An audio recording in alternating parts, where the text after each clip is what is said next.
Amados hermanos, somos testigos de una avalancha de gente que en estos tiempos huye. Y huye por diversos motivos y propósitos. Huyen de poderes políticos. Huyen de situaciones económicas y o materiales. Huyen de la persecución y hasta de la muerte, de la falta de oportunidades. En fin, huyen en todo el mundo de múltiples cosas. Esa gente que huye pues logra de alguna manera llegar a un lugar en donde pueden vivir en libertad. La mayoría traen con ellos las mismas cosas que los esclavizaban e impedían su libertad y el disfrute de la existencia. Reproducen entonces para sí mismos y para otros las mismas condiciones que los llevaron a escapar. Ejemplo, los cubanos vienen cargando su santería y brujería. Los musulmanes cargan con una religión que los asfixia. Otros cargan con sus vicios esclavizantes. Mejorar las condiciones de vida no hace libre a nadie.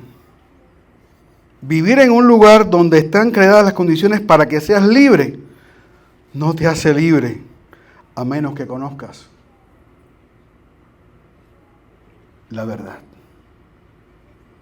Amados hermanos, el Señor es el Dios verdadero que manifiesta todo su poder para que le conozcamos y obedezcamos. Repito, el Señor Dios es el Dios verdadero que manifiesta todo su poder para que le conozcamos y obedezcamos. ¿Por qué afirmamos esto? ¿Por qué afirmamos que el Señor es el Dios verdadero que manifiesta todo su poder para que le conozcamos y obedezcamos? Les invito a buscar el libro de Éxodo. Seguimos peregrinando a lo largo del libro de Éxodo. Y hoy lo vamos a hacer desde el capítulo 7, versículo 14, al capítulo 10, 29. Una porción bien extensa de la palabra, pero que espero de una manera simple, dinámica, rápida, concisa, sin perderme en detalles, pues poder abarcar toda esta porción de este texto, que una vez más nos muestra que el Señor es el Dios verdadero, que se ha manifestado en todo su poder para que le conozcamos y obedezcamos. Dice nuestro texto, ¿están todos ahí? No espero que nadie se quede dormido. Si alguien ve dormido, al que está al lado, me está viendo, le hace así, le da un codacito. Y si está más lejos, le dice que está atrás, tócalo. Como Dios tocó a Egipto. Dice nuestro texto, versículo 14 del capítulo 7. Ya saben que vamos a leer bastante. Entonces Jehová dijo a Moisés, el corazón de Faraón está endurecido y no quiere dejar ir al pueblo. Ve por la mañana a Faraón, he aquí que él sale al río, y tú ponte la ribera delante de él, y toma en tu mano la vara que se volvió culebra. Y dile, Jehová el Dios de los hebreos me ha enviado a ti diciendo, deja ir a mi pueblo para que me sirva en el desierto. Y he aquí que hasta ahora no has querido oír. Así ha dicho Jehová, en esto conocerás que yo soy Jehová. He aquí yo golpearé con la vara que tengo en mi mano el agua que está en el río y se convertirá en sangre. Y los peces que hay en el río morirán y herederá el río y los egipcios tendrán asco de beber el agua del río. Y Jehová dijo a Moisés, di a Aarón, toma tu vara y extiende tu mano sobre las aguas de Egipto, sobre sus ríos, sobre sus arroyos y sobre sus estanques, y sobre todos sus depósitos de aguas para que se conviertan en sangre, y haya sangre por toda la región de Egipto, así en los vasos de madera como en los de piedra. Y Moisés y Aarón hicieron como Jehová lo mandó, y alzando la vara golpeó las aguas que había en el río, en presencia de Faraón y de sus siervos, y todas las aguas que había en el río se convirtieron en sangre. Asimismo los peces que había en el río murieron, y el río se corrompió, tanto que los egipcios no podían beber de él, y hubo sangre por toda la tierra de Egipto. Y los hechiceros de Egipto hicieron lo mismo con sus encantamientos, y el corazón de Faraón se endureció, y no los escuchó, como Jehová lo había dicho. Y Faraón se volvió y fue a su casa, y no dio atención tampoco a esto. Y en todo Egipto hicieron pozos alrededor del río para beber, porque no podían beber de las aguas del río. Y se cumplieron 7 días después que Jehová hirió el río. Entonces Jehová dijo a Moisés: entra a la presencia de Faraón y dile: Jehová ha dicho así, deja ir a mi pueblo para que me sirva. Y si no lo quisierais dejar ir, he aquí yo castigaré con ranas todos tus territorios. Y el río criará ranas, las cuales subirán y entrarán en tu casa, en la cámara donde duermes y sobre tu cama, y en las casas de tus siervos, en tu pueblo, en tus hornos y en tus artesas. Y las ranas subirán sobre ti, sobre tu pueblo y sobre todos tus siervos. Y Jehová dijo a Moisés: di a Aarón: extiende tu mano con tu vara sobre los ríos, arroyos y estanques, para que haga subir ranas sobre la tierra de Egipto. Entonces Aarón extendió su mano sobre las aguas de Egipto, y subieron ranas que cubrieron la tierra de Egipto. Y los hechiceros hicieron lo mismo con sus encantamientos, e hicieron venir ranas sobre la tierra de Egipto. Entonces Faraón llamó a Moisés y a Aarón y les dijo: orad a Jehová para que quite las ranas de mí y de mi pueblo, y deja ir a tu pueblo para que ofrezca sacrificios a Jehová. Y dijo Moisés a Faraón: dígnate indicarme cuándo debo orar por ti, por tus siervos y por tu pueblo, para que las ranas sean quitadas de ti y de tus casas, y que solamente queden en el río. Y él dijo: mañana. Y Moisés respondió: se hará conforme a tu palabra, para que conozcas que no hay como Jehová nuestro Dios. Y las ranas se irán de ti y de tus casas, de tus siervos y de tu pueblo, y solamente quedarán en el río. Entonces salieron Moisés y Aarón de la presencia de Faraón. Y clamó Moisés a Jehová tocante las ranas que había mandado a Faraón. E hizo Jehová conforme a la palabra de Moisés. Y murieron las ranas de las casas, de los cortijos y de los campos. Y los juntaron en montones, y apestaba la tierra. Pero viendo Faraón que le había dado reposo, endureció su corazón y no los escuchó, como Jehová lo había dicho. Entonces Jehová dijo a Moisés: di a Aarón: extiende tu vara y golpea el polvo de la tierra, para que se vuelva piojos por todo el país de Egipto. Y ellos lo hicieron así. Y Aarón extendió su mano con su vara y golpeó el polvo de la tierra, el cual se volvió piojos, así en los hombres como en las bestias. Todo el polvo de la tierra se volvió piojos en todo el país de Egipto. Y los hechiceros hicieron así también para sacar piojos con sus encantamientos, pero no pudieron. Y hubo piojos tanto en los hombres como en las bestias. Entonces los hechiceros dijeron a Faraón: dedo de Dios es este. Mas el corazón de Faraón se endureció y no los escuchó, como Jehová lo había dicho. Jehová dijo a Moisés: levántate de mañana y ponte delante de Faraón. He aquí él sale al río, y dile: Jehová ha dicho así, deja ir a mi pueblo para que me sirva. Porque si no dejas ir a mi pueblo, he aquí yo enviaré sobre ti, sobre tus siervos, sobre tu pueblo y sobre tus casas, toda clase de moscas. Y las casas de los egipcios se llenarán de toda clase de moscas, y asimismo la tierra donde ellos estén. Y aquel día yo apartaré la tierra de Gosén, en la cual habita mi pueblo, para que ninguna clase de moscas haya en ella, a fin de que sepas que yo soy Jehová en medio de la tierra. Y yo pondré redención entre mi pueblo y el tuyo. Mañana será esta señal. Y Jehová lo hizo así. Y vino toda clase de moscas molestísimas sobre la casa de Faraón, sobre las casas de sus siervos y sobre todo el país de Egipto. Y la tierra fue corrompida a causa de ellas. Entonces Faraón llamó a Moisés y a Aarón y les dijo: andad, ofreced sacrificio a vuestro Dios en la tierra. Y Moisés respondió: no conviene que hagamos así, porque ofreceríamos a Jehová nuestro Dios la abominación de los egipcios. He aquí, si sacrificáramos la abominación de los egipcios delante de ellos, ¿no nos apedrearían? Camino de 3 días iremos por el desierto y ofreceremos sacrificios a nuestro Dios como Él nos dirá. Dijo Faraón: yo os dejaré ir para que ofrezcáis sacrificios a Jehová vuestro Dios en el desierto, con tal que no vayáis más lejos, orad por mí. Y respondió Moisés: he aquí, al salir yo de tu presencia, rogaré a Jehová que las diversas clases de moscas se vayan de Faraón y de sus siervos y de su pueblo mañana, con tal que Faraón no falte más, no dejando ir al pueblo a dar sacrificio a Jehová. Entonces Moisés salió de la presencia de Faraón y oró a Jehová. Y Jehová hizo conforme a la palabra de Moisés y quitó todas aquellas moscas de Faraón, de sus siervos y de su pueblo, sin que quedara una. Mas Faraón endureció aún esta vez su corazón y no dejó ir al pueblo. Entonces Jehová dijo a Moisés: entra a la presencia de Faraón y dile: Jehová, el Dios de los hebreos, dice así: deja ir a mi pueblo para que me sirva, porque si no lo quieres dejar ir y lo detienes aún, he aquí la mano de Jehová estará sobre tus ganados que están en el campo, caballos, asnos, camellos, vacas y ovejas, con plaga gravísima. Y Jehová hará separación entre los ganados de Israel y los de Egipto, de modo que nada muera de todo lo de los hijos de Israel. Y Jehová fijó plazo diciendo: mañana hará Jehová esta cosa en la tierra.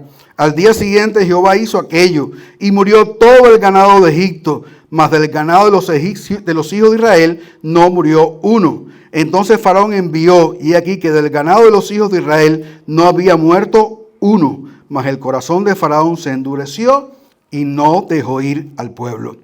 Y Jehová dijo a Moisés y a Aarón: tomad puñados de ceniza de un horno, y las esparcirá Moisés hacia el cielo delante de Faraón, y vendrá a ser polvo sobre toda la tierra de Egipto, y producirá sarpullido con úlceras en los hombres y en las bestias por todo el país de Egipto. Y tomaron ceniza del horno y se pusieron delante de Faraón, y las esparció Moisés hacia el cielo, y hubo sarpullido que produjo úlceras tanto en los hombres como en las bestias. Y los hechiceros no podían estar delante de Moisés a causa del sarpullido, porque hubo sarpullido en los hechiceros y en todos los egipcios. Pero Jehová endureció el corazón de Faraón y no los oyó, como Jehová lo había dicho a Moisés. Entonces Jehová dijo a Moisés: levántate de mañana y ponte delante de Faraón y dile: Jehová, el Dios de los hebreos, dice así: deja ir a mi pueblo para que me sirva. Porque yo enviaré esta vez todas mis plagas a tu corazón, sobre tus siervos y sobre tu pueblo, para que entiendas que no hay otro como yo en toda la tierra. Porque ahora yo extenderé mi mano para herirte a ti y a tu pueblo de plaga, y serás quitado de la tierra. Y a verdad yo te he puesto para mostrar en ti mi poder, y para que mi nombre sea anunciado en toda la tierra. ¿Todavía te ensoberbeces contra mi pueblo para no dejarlos ir? He aquí que mañana a esta hora yo haré llover granizo muy pesado, el cual nunca hubo en Egipto desde el día que se fundó hasta ahora. Envía pues a recoger tu ganado y todo lo que tienes en el campo, porque todo hombre o animal que se halla en el campo y no sea recogido a casa, el granizo caerá sobre él y morirá. De los siervos de Faraón, el que tuvo temor de la palabra de Jehová, hizo huir sus criados y su ganado a casa. Mas el que no puso en su corazón la palabra de Jehová, dejó sus criados y sus ganados en el campo. Y Jehová dijo a Moisés: extiende tu mano hacia el cielo, para que venga granizo en toda la tierra de Egipto, sobre los hombres y sobre las bestias, y sobre toda la hierba del campo en el país de Egipto. Y Moisés extendió su vara hacia el cielo, y Jehová hizo tronar y granizar, y el fuego se descargó sobre la tierra, y Jehová hizo llover granizo sobre la tierra de Egipto. Hubo pues granizo y fuego mezclado con el granizo, tan grande cual nunca hubo en toda la tierra de Egipto desde que fue habitada. Y aquel granizo hirió en toda la tierra de Egipto todo lo que estaba en el campo, así hombres como bestias. Asimismo destrozó el granizo toda la hierba del campo y desgajó todos los árboles del país. Solamente en la tierra de Gosén, donde estaban los hijos de Israel, no hubo granizo. Entonces Faraón envió a llamar a Moisés y a Aarón y les dijo: he pecado esta vez, Jehová es justo y yo y mi pueblo impíos. Orad a Jehová para que cesen los truenos de Dios y el granizo, y yo os dejaré ir y no os detendréis más. Y le respondió Moisés: tan pronto salga yo de la ciudad, extenderé mis manos a Jehová, y los truenos cesarán, y no habrá más granizo, para que sepas que de Jehová es la tierra. Pero yo sé que ni tú ni tus siervos temeréis todavía la presencia de Jehová Dios.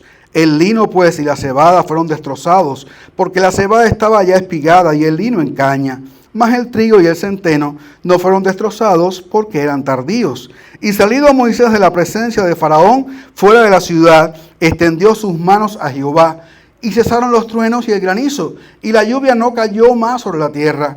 Y viendo Faraón que la lluvia había cesado y el granizo y los truenos, se obstinó en pecar y endurecieron su corazón él y sus siervos. Y el corazón de Faraón se endureció y no dejó ir a los hijos de Israel, como Jehová le había dicho por medio de Moisés. Jehová dijo a Moisés: entra a la presencia de Faraón, porque yo he endurecido su corazón y el corazón de sus siervos, para mostrar entre ellos estas mis señales, y para que cuentes a tus hijos y a tus nietos las cosas que yo hice en Egipto, y mis señales que hice entre ellos, para que sepáis que yo soy Jehová. Entonces vinieron Moisés y Aarón a Faraón y le dijeron: Jehová, el Dios de los hebreos, ha dicho así: ¿hasta cuándo no querrás humillarte delante de mí? Deja ir a mi pueblo para que me sirva. Y si aún rehusas dejarlo ir, he aquí que mañana yo traeré sobre tu territorio la langosta, la cual cubrirá la faz de la tierra, de modo que no pueda verse la tierra. Y ella comerá lo que escapó, lo que os quedó del granizo. Comerá asimismo todo árbol que os fructifique en el campo.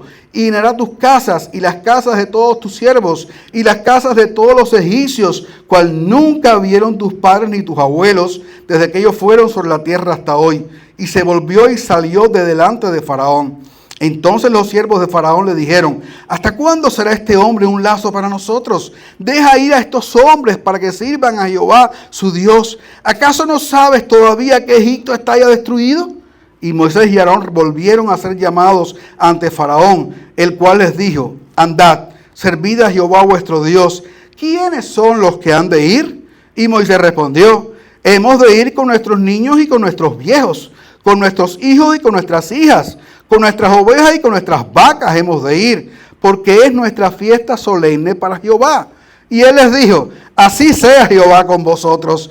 ¿Cómo os voy a dejar ir a vosotros y a vuestros niños? Mirad cómo el mal está delante de vuestro rostro. No será así. Id ahora vosotros los varones y servid a Jehová, pues esto es lo que vosotros pedisteis. Y los echaron de la presencia de Faraón.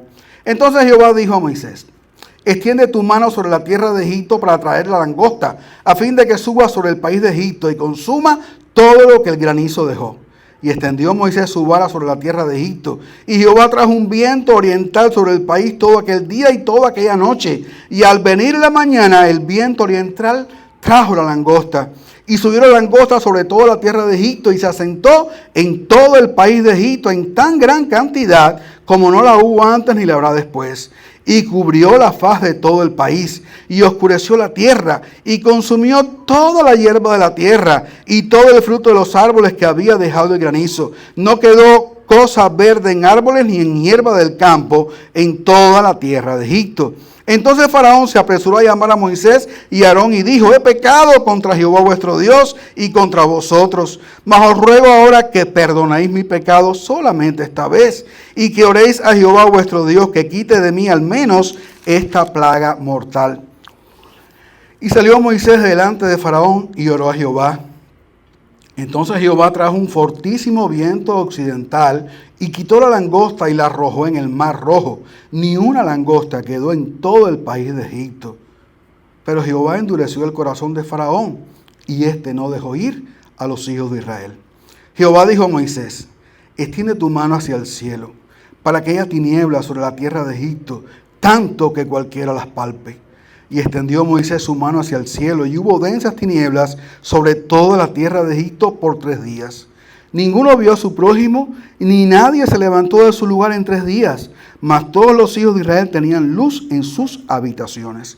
Entonces Faraón hizo llamar a Moisés y dijo: id, servid a Jehová, solamente queden vuestras ovejas y vuestras vacas, vayan también vuestros niños con vosotros. Y Moisés respondió: tú también nos darás sacrificios y holocaustos que sacrifiquemos para Jehová nuestro Dios. Nuestros ganados irán también con nosotros. No quedará ni una pezuña, porque de ellos hemos de tomar para servir a Jehová nuestro Dios. Y no sabemos con qué hemos de servir a Jehová hasta que lleguemos allá. Pero Jehová endureció el corazón de Faraón y no quiso dejarlos ir. Y le dijo Faraón: retírate de mí. Guárdate que no veas más mi rostro, porque en cualquier día que vieres mi rostro morirás. Y Moisés respondió: bien has dicho, no veré más tu rostro. Oramos. Padre, gracias porque tu palabra ha sido leída. Que tú nos ayudes, Señor, a poder exponerla. Ahora el mensaje que tú has preparado también para nosotros, con toda claridad, para edificación, consolación, instrucción de tu pueblo. Guíanos, Señor. Te lo pido humildemente en el nombre de Jesús, tu Hijo amado. Amén. ¿Alguien me puede dar un poquito de agua que está allí? Ok, perfecto. Mejor. Más mejor.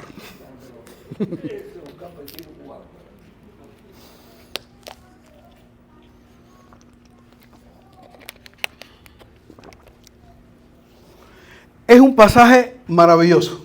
¿Les parece? Es una delicia poder leerlo, aunque también es asombroso. Lo que se cuenta aquí es terrible. Nosotros hoy lo podemos leer desde un punto de vista hasta con la satisfacción del gozo que da que el que hizo todo esto es mi Dios. Pero tiene que haber sido muy terrible para los que lo experimentaron. Y de esto nos cuenta la Escritura. Dios quiere que sepamos, que conozcamos quién es Él. Y Él quiere que todo el mundo sepa quién es Él. Los cielos cuentan la gloria de Dios y el firmamento anuncia la obra de sus manos. Esa es la revelación general. En el cielo, en nuestra conciencia, Dios se ha revelado a los hombres. Pero Dios quiere darse a conocer aún de una manera más clara. Y lo ha hecho a través de su palabra y en la persona de su Hijo Jesucristo, que es la revelación especial. Aquí tenemos la Escritura que da testimonio de la existencia, del poder y de la gloria de Dios. El Nuevo Testamento habla de todo lo que Jesús hizo, pero el Antiguo Testamento habla de lo que hizo Dios, Jehová. ¿Comprenden? Y mucho de lo que vamos a leer más adelante en la historia de los hebreos a lo largo de todo ese proceso de peregrinación en el desierto y después lo que escribieron los salmistas y mucha de la sabiduría que aparece y aún los profetas tiene su fuente original en el Éxodo. En esta historia maravillosa y fabulosa, increíble, que se abran nuestros ojos delante de nosotros en la palabra del Señor. Lo primero que vemos en este texto es que hay 9 plagas. Del 7:14 al 10:29 se nos habla de 10 plagas, o más bien 10 prodigios, o 10 señales, e incluso 10 juicios que Dios estableció en la tierra de Egipto para demostrar quién era el Dios verdadero. En realidad son 10 plagas, pero hoy no vamos a llevarlas todas. La próxima semana, en el próximo mensaje que se va a predicar, por supuesto que vamos a tener el mensaje que habla exactamente de esa plaga, la muerte de los primogénitos, supongo yo. Espero que sea así. Así que vamos entonces a estar viendo estas 9 plagas que comienzan con la plaga de sangre y que sirvieron para que el Señor demostrara ser el Dios verdadero, en primer lugar, al triunfar sobre los hechiceros de Egipto. Ya sabe que donde quiera hay gente supersticiosa. Y usted sabe que donde quiera hay gente que necesita ¿qué cosa?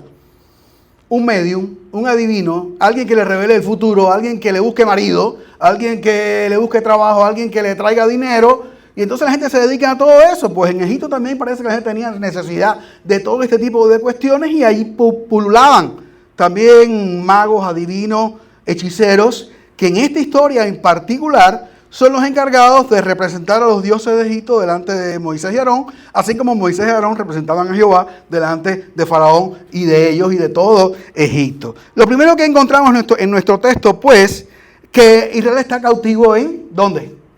No es nuevo, en Egipto. Esclavizados, maltratados, explotados por un faraón que gobernaba Egipto y que, según cuenta la propia Escritura, no conocía a Dios. A cuyo faraón Dios había enviado a Moisés y Aarón con la orden de que dejara ir a su pueblo. Es decir, que les concediera, les diera la libertad. Pero alegando que no conocía a Jehová, se resistió y no cumplió la orden de Dios. Los egipcios, ya vimos, eran idólatras. y adoraban diferentes dioses a los cuales ofrecían también sacrificios. Es una tendencia de la gente cuando tiene ídolos, cuando confía en cualquier cosa menos Dios. Ofrecer sacrificios de animales, de cosas, aún de personas, para agradar a esos dioses. En ese contexto vivió el pueblo de Israel por algo más de 400 años. Más exactamente, cuando termina esta película, 435 años. Tanto los unos, los egipcios, como los otros, los israelitas, ¿qué necesitaban? Lo que necesita todo el mundo, conocer al Dios verdadero. Todo el mundo necesita conocer al Dios verdadero. Esta gente también les hacía falta urgentemente, aún a Faraón, conocer al Dios verdadero. En esas condiciones, Moisés y Aarón tenían que cumplir el mandato de Dios. Tenían que demostrarle a Faraón, al pueblo de Egipto y especialmente Israel, quién es el verdadero Dios y lograr así su completa libertad. Por decirlo de alguna manera, me atrevo a decir que Dios trabaja mejor cuando encuentra resistencia.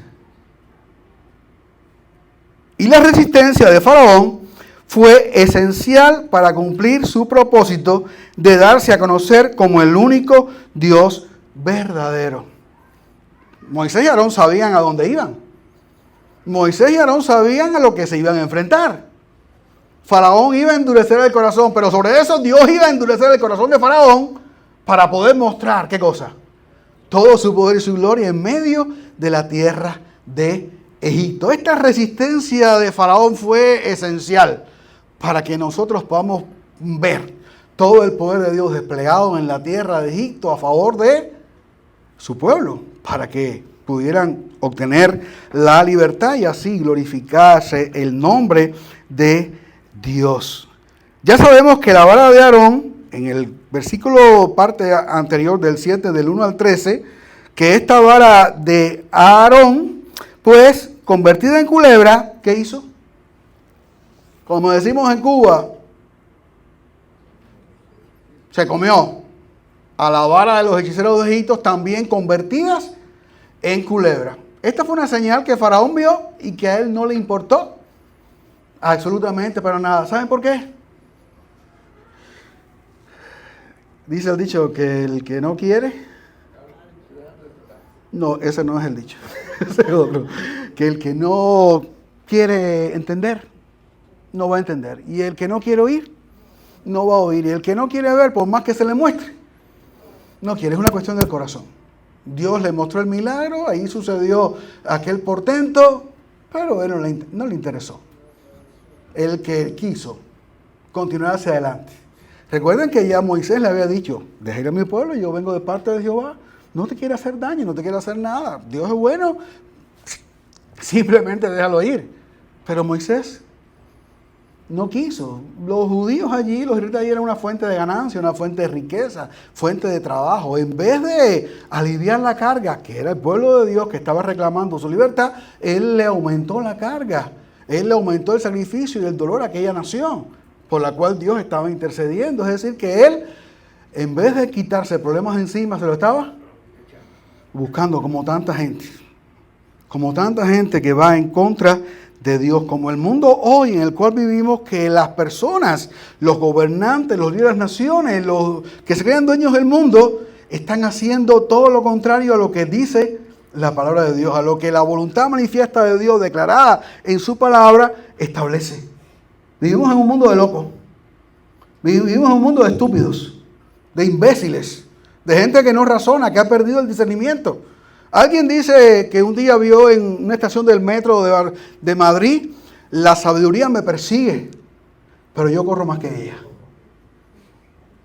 Ese es el mundo en el que estamos viviendo. Qué cantidad de disparates, qué cantidad de sandeces, qué cantidad de barbaridades se están publicando, se están proclamando, se están anunciando, se están escribiendo. Hay hasta tratados científicos para defender una estupidez. Lo peor del caso es que la gente se la cree, se la come, se la dispara. Y la publica y la propala. Y no cesan de venir mentiras y mentiras y más mentiras. Ese es el mundo en que vivimos.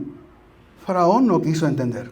Faraón no quiso ver, no quiso darse cuenta, no quiso dejar ir al pueblo de Israel. Su corazón duro fue aún más endurecido por el poder de Dios. Cuando hablamos de este corazón duro, tal vez el mensaje va a ir en orden, pero tal vez como es tan extenso el texto voy a ir diciendo ciertas determinadas cosas mientras vamos avanzando.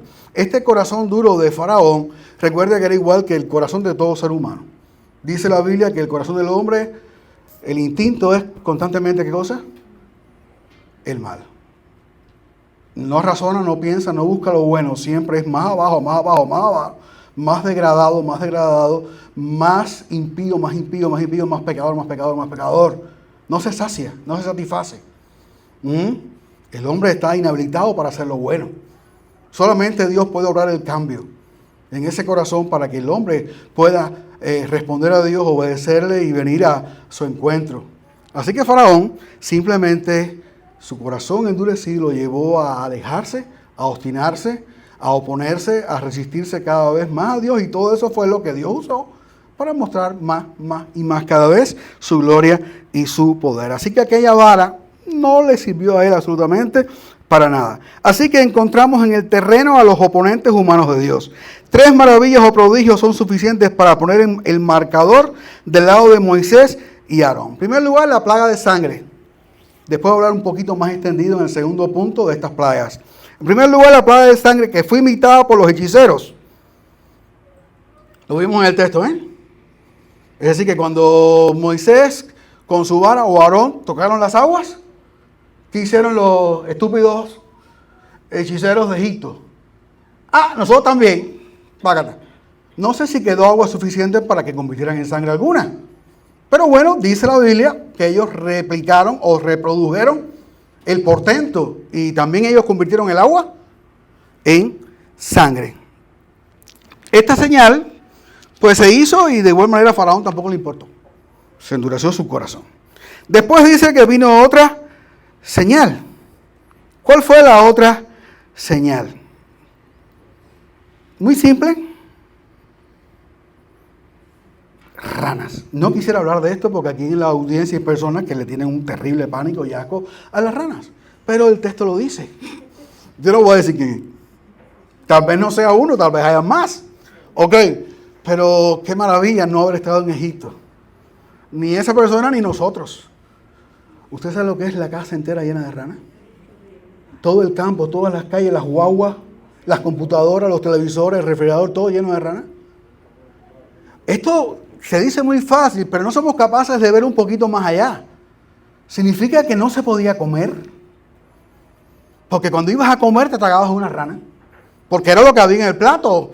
Y además, ¿quién iba a cocinar? ¿Y qué agua íbamos a tomar?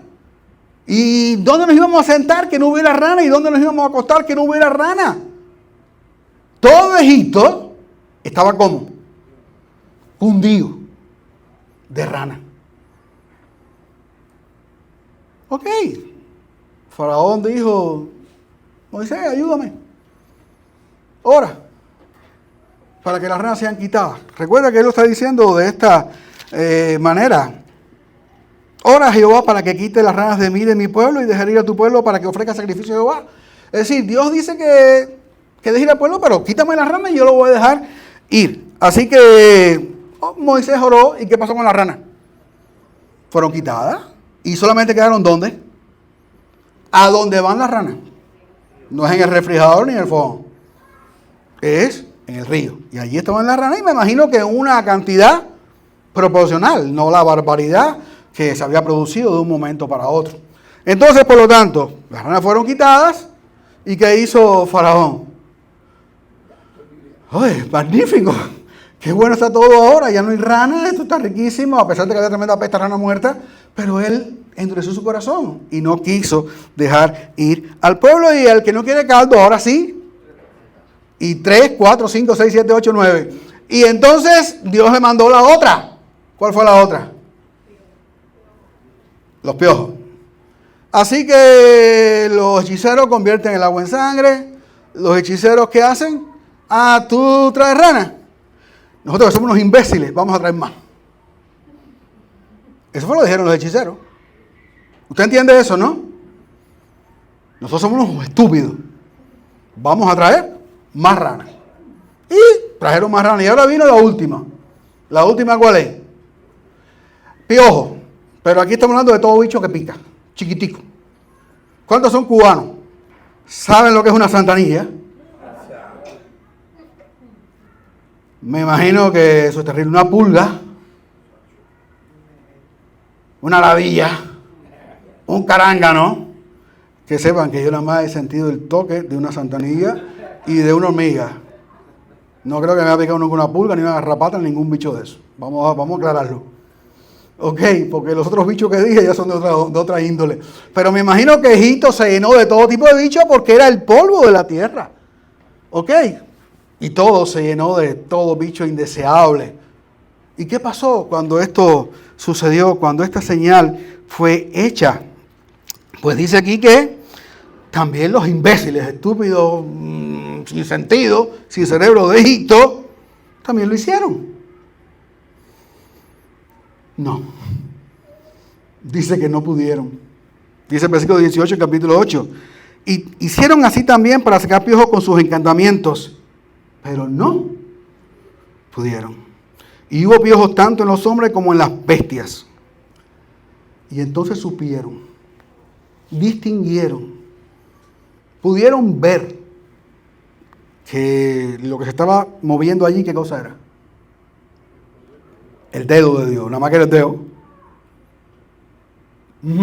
Y había ya trastornado a Egipto, a Faraón, a su gente y a sus hechiceros. Y usted sabe que esta gente siempre son los más sabios, los más entendidos, los más conocidos, los que tal vez guiaban al pueblo en todo su camino de perdición. ¿Ok? Los que podían engañar. Ellos descubrieron que el dedo de Dios era este. Y contra ese dedo ya no se podía avanzar ni una cuarta más de tierra. Pero dice que el corazón de Faraón se endureció y no los escuchó, como Jehová lo había dicho.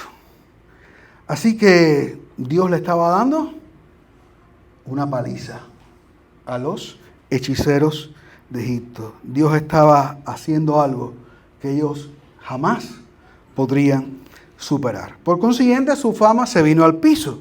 Me imagino que al igual que su clientela, delante de Faraón y sus propósitos, no lograron absolutamente nada. Al reproducir las señales, no estaban aliviando, sino aumentando el mal sobre su propio pueblo. ¡Qué ridiculez! Nuestros gobernantes de hoy en día, los que guían las naciones, los que trazan políticas totalmente alejadas de la voluntad de Dios y de la palabra de Dios, lo único que están haciendo es trayendo un mal sobre sus propios pueblos, sobre sus propias naciones, trayendo juicio, trayendo condenación, trayendo la ira de Dios sobre su tierra. ¡Qué ridiculez! ¡Qué estupidez! ¿Hasta cuándo? Egipto vio que no tenía sentido confiar en esta clase de gente. E Israel de igual manera debía aprender a no prestar atención a semejantes personas. Más adelante, la ley prohibirá consultar o prestar atención a estos engañadores. Y el Nuevo Testamento nos advierte de la misma manera. Pablo se refiere a ciertos falsos maestros normalmente peligrosos que resisten la verdad, como Janes y Jambres resistieron a Moisés. Eso lo podemos encontrar en 2 Timoteo capítulo 3, 6 al 8. Y lo dice así, como Janes y Jambres que resistieron a Moisés.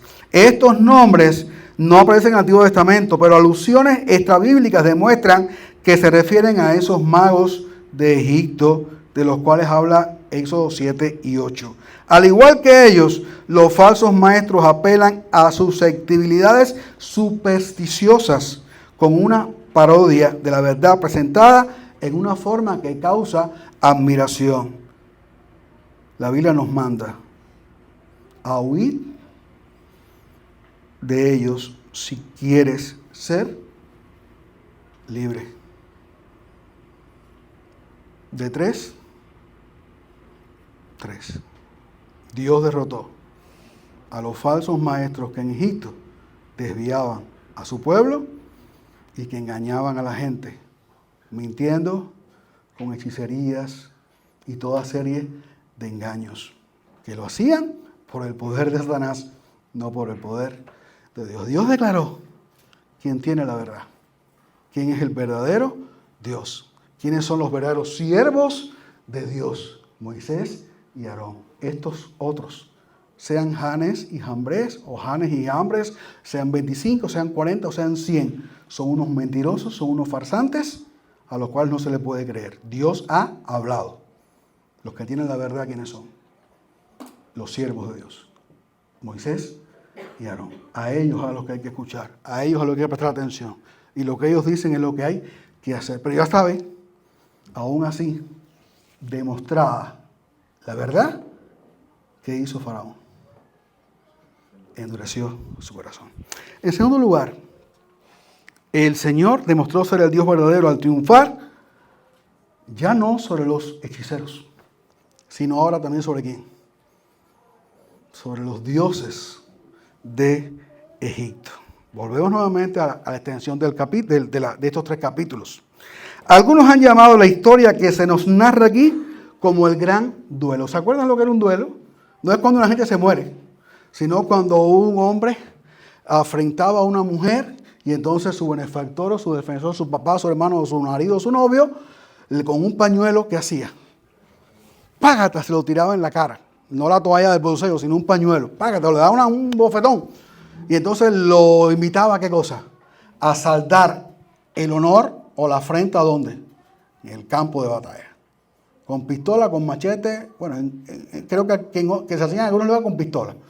Ya en Cuba no se hace con pistola porque en Cuba la quitaron. En Cuba es con cualquier otra cosa. Y no sé si en otros países cómo lo harán. Eso todavía se hace.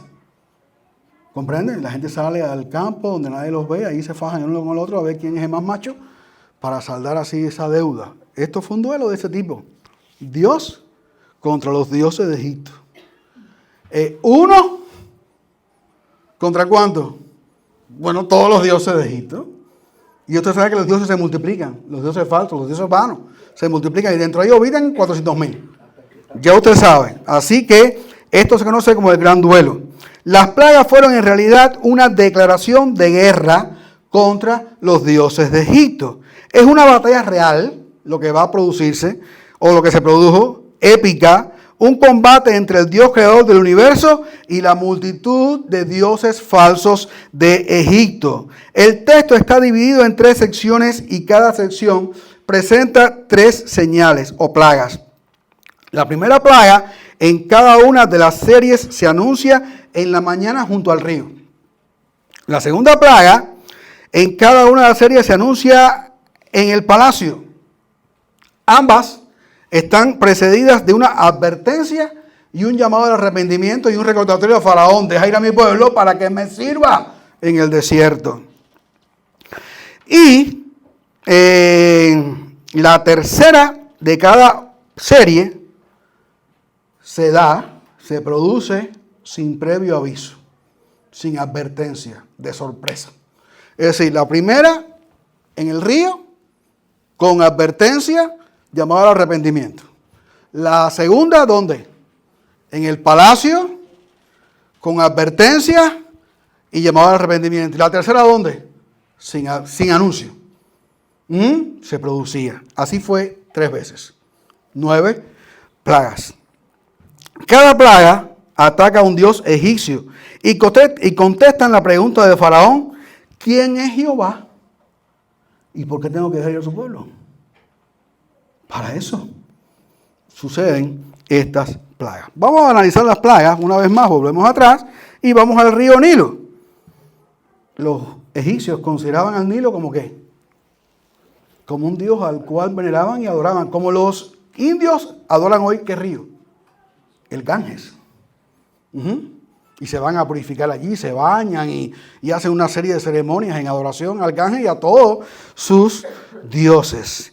He sabido que el río Nilo era la fuente de la vida de Egipto. Ya usted sabe que esto está en el desierto de Sahara y que hay un hilo de agua grande. El río, se dijo durante mucho tiempo, el más extenso de la tierra, Después se descubrió que era el Amazonas, aquí en Latinoamérica, más grande nosotros.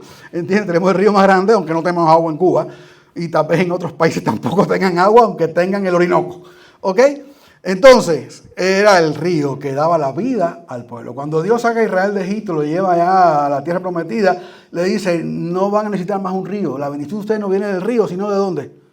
La tierra que fluye leche y miel, la bendición que desciende de lo alto, de Dios, para llenar a su pueblo de satisfacción. Así que este río era la fuente de su vida. Y por lo tanto, ese Dios Nilo era la fuente de su existencia.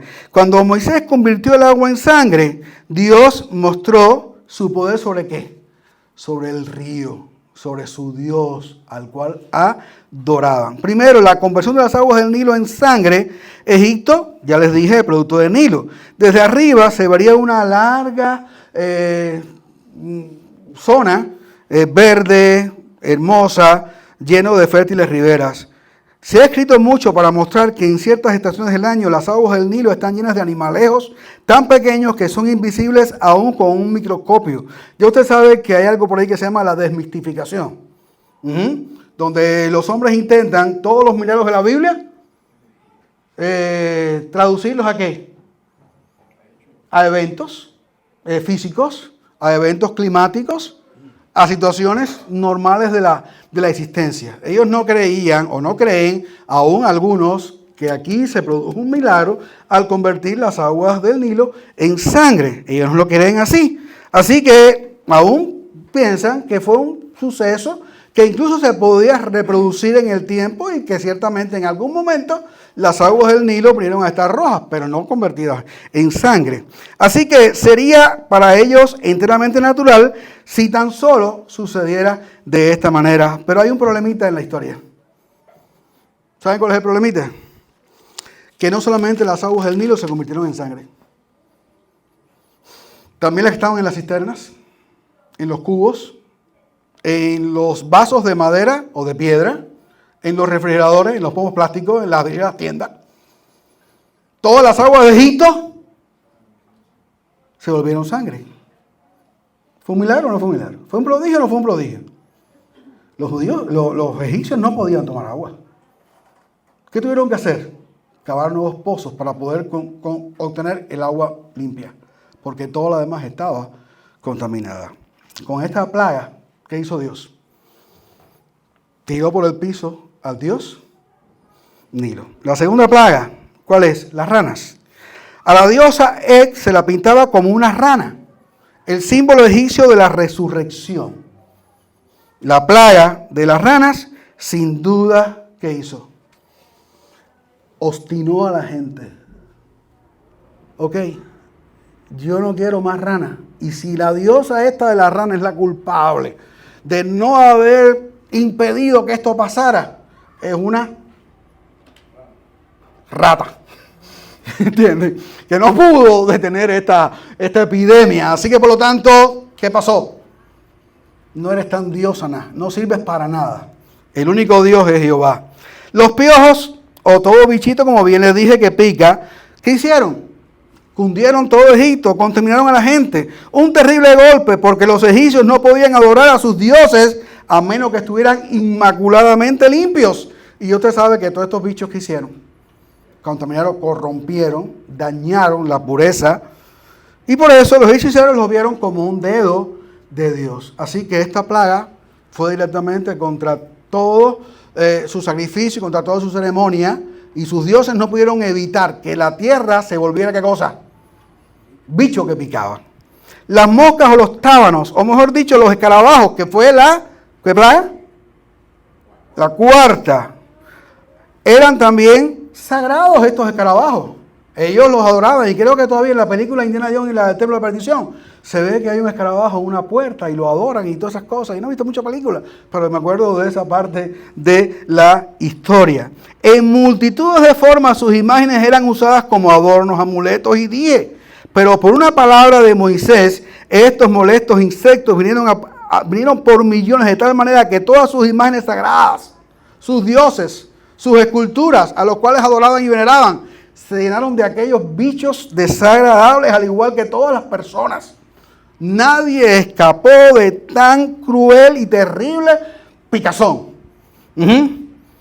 Por lo tanto, estos dioses que tenemos, ¿qué son? Vanos, inventos, basura, no sirven para nada. Solamente un Dios verdadero. ¿Quién es? Jehová. ¿Lo reconocieran o no? Era lo que Dios estaba demostrando y manifestando en la tierra de Egipto. Después vino, ¿qué plaga? La plaga que atacó al ganado. En medio de todo esto hay otras historias más que se pueden señalar. Espero hacerlo un poquito más adelante. Vino la plaga que atacó al ganado, que era sagrado para los egipcios. Con ellos hacían también sacrificios. Las vacas eran sagradas a Isis y a Apis, su dios principal. Era un becerro, este dios, que vivía en un palacio y que era alimentado con avena perfumada, servida en platos de oro y comida al son de música. Mas por una señal de Moisés, la morriña, estas úlceras, estas llagas, hirieron al ganado. Bueno, esta plaga, me salté la plaga. El mismo buey Apis murió. Qué horrible que un Dios muera por una plaga. Qué horrible que la plaga en el ganado haya acabado aún con los dioses que ellos adoraban. Después, ¿qué vino? Vamos conmigo ahí porque si no me pierdo. No, ya hablé de las úlceras, fue esta. Ya pasé las úlceras. Ah, no, la salté. Vamos un poquito atrás. Muchas plagas. Los sacerdotes egipcios eran médicos. Las ceremonias religiosas eran medicinas. Pero cuando Moisés esparció ceniza hacia el cielo, ¿qué pasó? Vinieron los tumores, todas estas cosas apestosas, hediondas en el cuerpo de la gente, de los egipcios. El rey, los sacerdotes y magos fueron especialmente afligidos. No pudieron ni llamar a Moisés. Estaban tan llenos de toda esta cosa que no pudieron hacer ni eso. Ahora sí viene la plaga de granizo. Entonces, esto viene de arriba, la lluvia. ¿Quién no ha visto nunca granizo? En Cuba las tormentas, aquí en Miami también yo he visto granizo. Supongo que en Venezuela no van excluidos de eso. Y en otros países aquí representados, me imagino que también llueve y caen granizadas. Y la nieve no es más nada menos que agua congelada. Así que no es granizo, pero cae en bolita, en lo que sea. Pero algo del efecto, lo que esto no rompe el techo ni los cristales, y este granizo sí. Y no vamos a suponer que era un granizo normal. Eran unos cambolos de hielo grandísimos. Y además no por un breve periodo de tiempo, sino tal vez por X cantidad de tiempo, que hizo que todo lo que estaba fuera de la casa, no sé de qué eran los techos de las casas, pero me imagino que también tienen que haberse desbaratado muchos techos, ¿entienden? Pereciera. Ahí está también la gracia de Dios. Le dijo a Faraón, dile a tus siervos que se manden a correr, que huyan, que guarden las vacas y se escondan ellos porque lo que viene es ahogo. ¿Ok? Esto va a ser granizo, fuego y azufre junto aquí para acabar con todo lo que hay acá. Para que no quede nada. ¿Ok? Así sucedió. Esta plaga de granizo fue dada o enviada a las deidades femeninas y feministas. A colación con el mundo en el que estamos hoy. Estas eran feministas, Isis, Set y Neit. Pero por la palabra de Moisés, la lluvia y el granizo fuera de sazón, y en horrible intensidad barrieron a Egipto, destrozando la cebada y el miserable resto de su ganado, y a todos los hombres, mujeres y niños que se expusieron a la tempestad por no haber escuchado. En vano clamaron, oh Isis, oh Sei, oh Neit, ayúdanos que perecemos. Quita esta lluvia que nos ciega y ahoga. No sirvió para nada ningún clamor. Lo único que podía haber servido de algo era escuchar y apercibirse. Pero el que no lo hizo, perdió. Así estas deidades fueron destruidas, al igual que las demás. Los egipcios adoraban muchas deidades que estaban encargadas de madurar y proteger la vegetación. Pero por la palabra de Moisés, en la otra plaga que vino más adelante, la plaga de langostas. Cubanos, no es la langosta que se comercializa, es el grillo, como decimos en Cuba también, el saltamontes, ¿ok? Que también se come, por cierto, porque de eso se alimentaba Juan el Bautista, ¿ok? Pero que en unas cantidades terribles no dejan absolutamente nada. Así que esta plaga viene ahora a acabar con lo que queda de vegetación. Por la palabra de Moisés vinieron nubes interminables de langostas con alas estridentes y silbadoras y dientes devoradores. Delante de ellas había un paraíso, detrás de ella que había un desierto. Nada quedó. ¿Y los dioses de Egipto? ¿Dónde estaban? En un partido del Barça o de Real Madrid en otro país, porque allí no estaban ni por todo aquello. No quedó ni dónde amarrar la chiva. Por último, ¿qué vino? De más está decir que ante cada plaga, ¿qué hizo Faraón? Endureció su corazón y no escuchó. Trató de negociar, trató de dar un acuerdo con Moisés que no se hiciera la voluntad de Dios, pero Moisés dijo, ¡nie! De ninguna manera hay que hacer lo que Dios ha dicho y como Dios lo ha dicho. Así que allá tú, tu problema, no vas a quedar con nada. Egipto va a quedar totalmente destruido. Así se lo dijeron los siervos de Faraón. ¿Estás loco? Esto de aquí no queda nada. Acaba de dejar ir a esta gente. Pero él no escuchó. Él no los dejó ir. Así que entonces Dios le mandó la última plaga que está azotando a Cuba ahora. La plaga de los apagones. La plaga de la oscuridad, la plaga de las tinieblas. Así lo dice el texto. La plaga de tinieblas. ¿Contra quién iba esto? ¿De dónde viene la luz? De Ra, el dios del sol, el dios más importante de Egipto de alguna manera, el principal de los dioses, el presidente del Consejo de Ministros. ¿Ok? Cuando el sol desapareció 3 días, y el texto lo muestra de una manera terrible, unas tinieblas que pesaban, que nadie podía moverse, que nadie podía hacer nada. Repetimos una vez más, hambre, miseria, desolación, terrible. Algo impresionante que nunca había sucedido y que aniquilaba, neutralizaba toda la agencia humana. 3 días. ¿Qué se mostró con esto? Que ni aún el más poderoso, los dioses de Egipto, tenía poder ninguno delante de Jehová. Así que, se acabó tu tiempo. Y el que no quiere entender, que no entienda. Y el que no quiera ver, que no vea. El que no quiera oír, que no oiga, pero Dios ha hablado. Dios se ha manifestado. Al que no quiere caldo, 3 no, 9. Y todavía falta una taza, una copa de la ira de Dios, una señal. Todavía falta una. Pero no me toca a mí hoy. ¿Ok? Vendrá más adelante. Todas estas plagas dejaron en claro que Jehová, ¿quién es? El verdadero Dios. Ya les digo, hay muchas cosas que decir, pero el tiempo es breve, no alcanza. La lucha suprema que se trabó en Egipto tenía por objeto mostrar que solo Jehová es Dios. No luchaba Dios por un lugar entre las deidades del mundo. ¿Ustedes están claros en eso, no? Nuestro Dios no es uno más de los dioses que hay en la tierra o que los hombres creen en ellos. Nuestro Dios es el único y verdadero Dios. Todo lo demás es mentira. Todo lo demás es engaño, todo lo demás es falsedad. Todo lo demás no tiene ningún poder, ni gloria, ni hablan. Como dice el Salmo 115, tienen ojos y no ven, boca y no hablan, nariz y no respiran, oídos y no oyen, manos y no palpan, pies y no caminan. Y semejantes a ellos son los que los hacen. Y como hay gente haciendo Dios.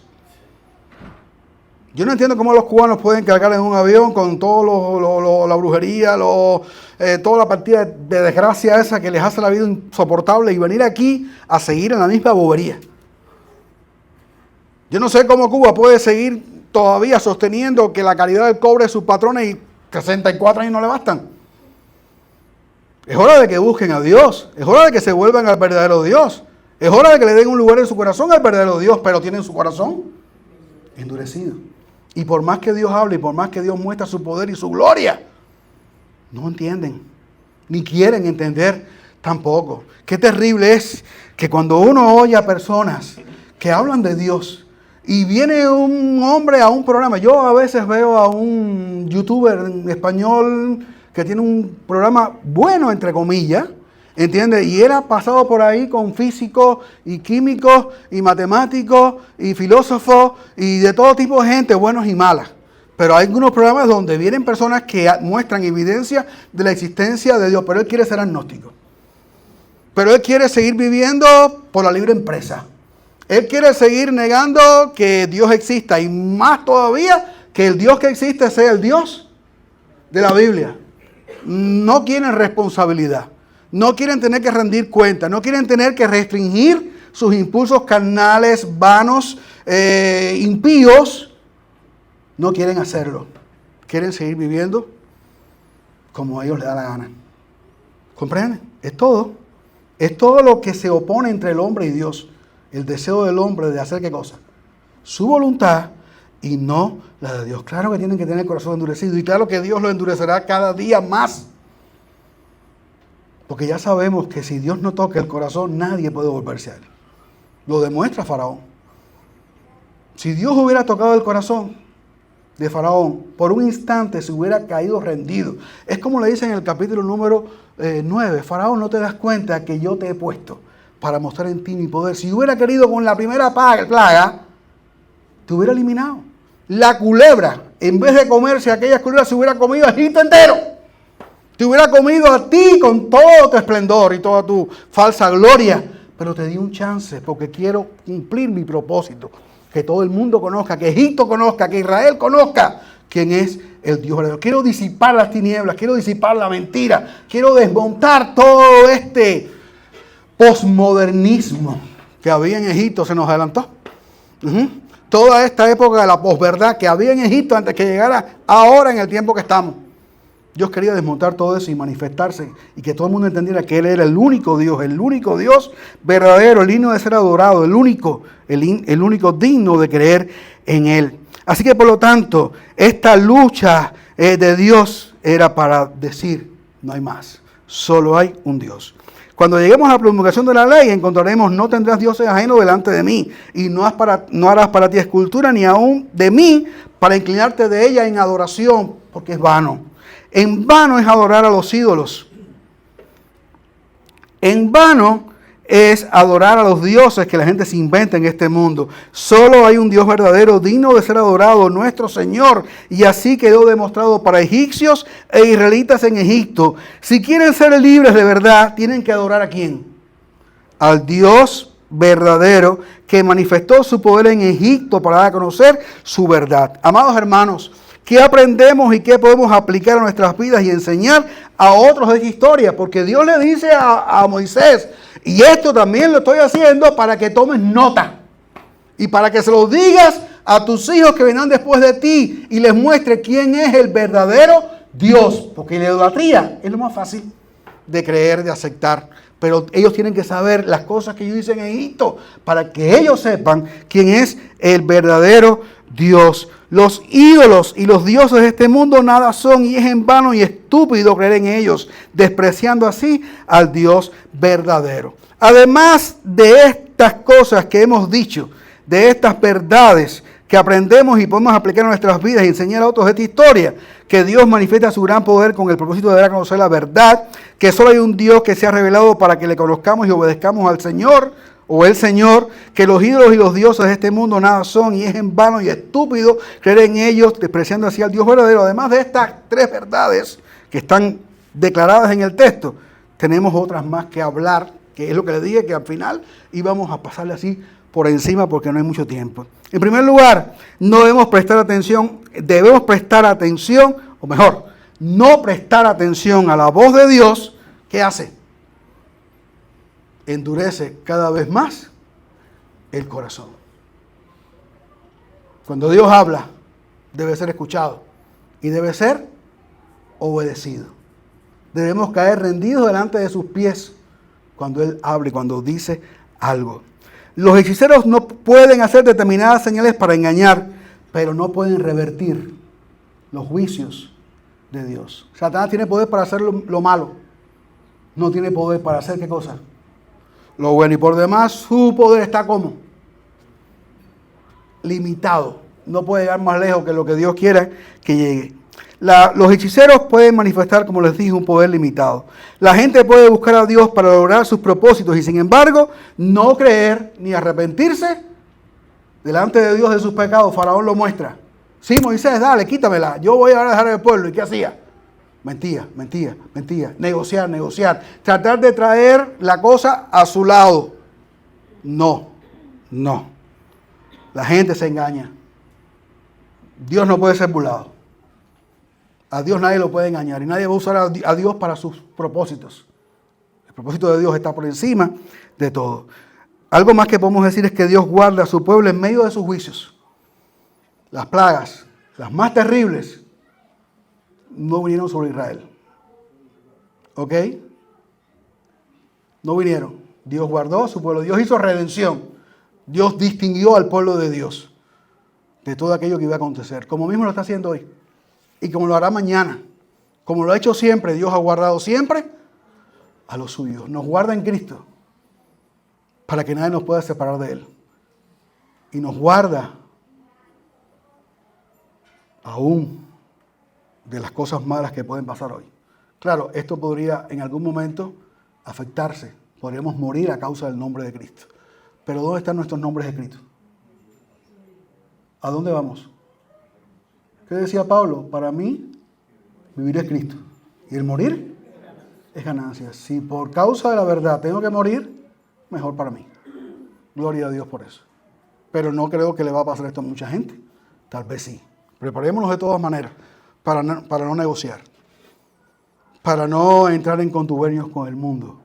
En estos días hoy, disculpa que me extienda, pastor, ¿puedo hacerlo? Ok. Que John MacArthur había separado a un líder de la iglesia del consejo anciano. ¿Saben por qué?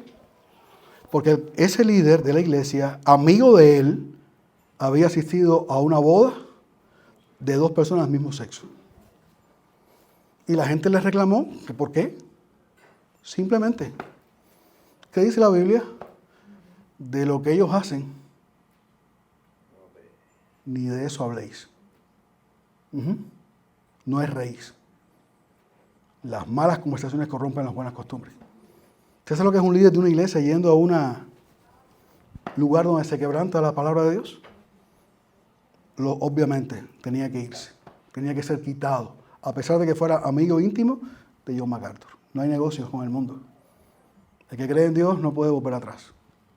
El que ponga la mano en el arado tiene que seguir para adelante, cueste lo que cueste, y duela lo que duela. Así que Moisés le dijo a Faraón, no hay negociación. Es lo que Dios ha dicho y si no es lo que Dios ha dicho, no va a suceder. Así que un corazón endurecido solo lo puede quebrantar Dios. Dios es soberano y hace lo que Él quiere en toda su creación y cumple su propósito en todo lo que hace. Aún en el endurecimiento de Faraón, que para eso lo hizo. Dios manifiesta su poder y su gloria por medio de la terquedad y estupidez humana de aquellos que se endurecen ante su revelación. Es mejor obedecer a Dios que sufrir las consecuencias de nuestra arrogancia. Dios siempre, como dije, manifestará su gracia en medio de sus juicios. Se lo dijo a Faraón, dile a tus siervos que escuchen y que recojan los ganados para que no mueran. El que escuchó se salvó y el que no, se perdió. Debemos contar a otros las maravillas de Dios para que sepan quién es el verdadero Dios y tal vez para eso a veces Dios envía un poquitín de tribulación a nuestras vidas para mostrarnos quién es Él y que tengamos historias que contar. Y debemos ser pacientes y obedientes. Recuerde que Dios siempre cumple su palabra. A la 10ª plaga, pero Dios la va a cumplir. El Dios que juzgó al desobediente faraón de Egipto nos ofrece en Cristo un refugio seguro contra su ira. Dios es verdad. Por lo tanto, Él va a manifestar todo su poder para que le conozcamos y que leamos. ¿Para qué vino Jesús? Para darnos a conocer al Padre, lleno de gracia y de verdad. Para que vayamos a Dios. Para eso vino Jesús. Para mostrarnos a Dios, para que le conociésemos y obedeciéramos. Y para eso manifestó todo el poder de Dios por medio de todos los milagros y señales que realizó, cuya máxima expresión, ¿cuál fue? Los judíos pedían señales y los griegos sabiduría. ¿Ok? Y Jesús le dijo un día a los fariseos, no les será dada otra señal que la señal del profeta Jonás. Refiriéndose a qué cosa? A la muerte en la cruz y a su resurrección al tercer día. Esa es la más grande de las señales, ese es el más grande de los milagros. Dios se hizo carne, vino a este mundo, anduvo entre nosotros, hizo milagros y maravillas. Le crucificaron, fue sepultado y al tercer día resucitó de los muertos. Pablo habla de estas pruebas indubitables que hemos creído y que están claramente en la Biblia para que todo aquel que quiera y crea sea salvo y tenga vida eterna. Así que demostró, como afirmó, que Él era el camino y es la verdad y la vida. ¿Quién es la verdad? Le preguntó un día a Pilato. ¿Cuál es la verdad? Estaba delante de él y la despreció. Murió. Cristo es la verdad. ¿Tú lo crees? Él es el camino y es la vida. ¿Tú lo crees? Tienes vida eterna. Y dice la Biblia que no vendrá condenación el que cree en el Hijo. El que cree en el Hijo tiene la vida. El que no tiene al Hijo no tiene la vida. Hay solo un camino. Hay una sola oportunidad. Hay un solo Dios que se ha hecho hombre. Y en nuestro lugar murió para satisfacer la ira de Dios. Como propiciación por nuestros pecados, derramó sus sangres para con ellos limpiar nuestras culpas y nuestra maldad y presentarnos santos y sin mancha delante del Padre. Él es el Dios verdadero. En Él debemos creer. Dios ha hablado. Habló en Egipto, habló en la tierra, habló en la historia, habló en Israel, en Palestina, como se quiera llamar, habló en la cruz, habló en la tumba, habló en la resurrección de su Hijo, habló por los profetas, por los apóstoles. Hoy habla por medio de quién? De su iglesia. Este es el mensaje que proclamamos. Este es el mensaje que predicamos. Hay un solo Dios. Y hay un solo camino de salvación. Es Cristo. ¿Quieres conocer la verdad? Jesús dijo que conocer la verdad y la verdad os hará libre. Israel no fue libre todavía. Pero nosotros, los que hemos creído en Cristo, somos libres. Y cual ellos por el desierto, caminamos también en peregrinación rumbo, ¿a dónde? A la gloria de Dios. Ya sea que Cristo venga, o ya sea que nos llame antes, como dijimos ahorita, Él nos ha salvado, Él nos ha bendecido, Él nos ha guardado. Pase lo que pase, suceda lo que suceda, como Pablo tenemos que exclamar, yo sé que mi Redentor vive. Ajá. Al igual que lo dijo otro. Y yo sé que Él me guardará. Y guardará mi depósito para aquel día. Esa es nuestra confianza, nuestra fe. Que Dios nos ayude a seguir manifestando al único Dios verdadero. Ya les dije, la historia termina con Israel cautivo, pero nosotros hemos sido hechos libres. Así que disfrutemos la libertad con que el Hijo nos ha hecho libres.